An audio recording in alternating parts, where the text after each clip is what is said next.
Leo kuna jambo kubwa sana nataka nikufundishe wewe shabiki yangu, jambo ambalo linaweza likakufanya uweze kujitambua wewe ni nani na unaweza kuwa nani. Yaani wewe ni nani na unaweza kuwa nani katika ulimwengu. Hichi ni kitu ambacho mimi nakupa kwa sababu napenda kila mwanadamu, napenda kila Mtanzania, napenda kila Mwafrika awe na uhuru wa kufanya kitu ambacho kina maslahi katika maisha yake, kitaweza kujenga foundation au msingi wa maisha ya familia na yeye mwenyewe kiujumla.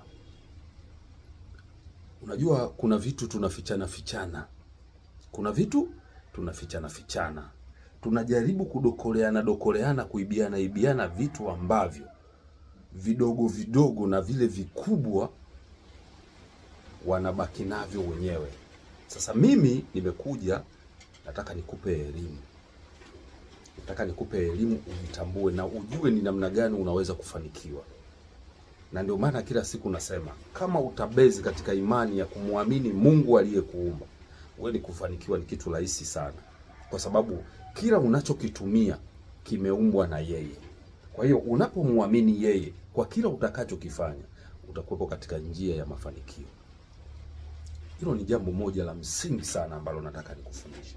Kwanza, kuwa na imani thabiti ambayo itamfanya Mungu aliyekuumba awe amekutakia radhi, yani amekuwa na furaha au na upendo au amekuridhia.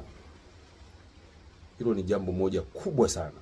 Lakini kitu kingine ambacho nimekusudia kukufundisha ili wewe ujitambue ni nani na unatakiwa uwe nani katika hii dunia, uishi maisha gani katika hii dunia.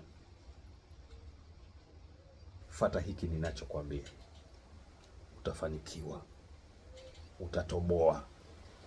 Yaani kabla hujapewa dawa au kabla hujachukua hatua ya kwenda kwa Master Super Gold Power, hujakwenda kwa mtu yoyote, hujakwenda kwenye kanisa wala hujaenda msikitini wala hujaenda kwa shehe wala mchungaji, chukua hii hatua ambayo mimi nakwambia.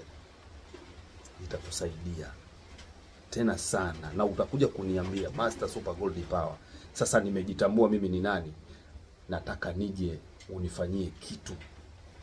Yaani wewe mwenyewe una uwezo wa kujifanyia check up na ukajitambua wewe ni nani. Kupitia Mungu atakujibu. Hii nakwambia, Mungu atakujibu. Kama hajakujibu yeye mwenyewe, ana uwezo wa kutumia majini, ana uwezo wa kutumia malaika, kwa sababu hivyo vyote ni viumbe vyake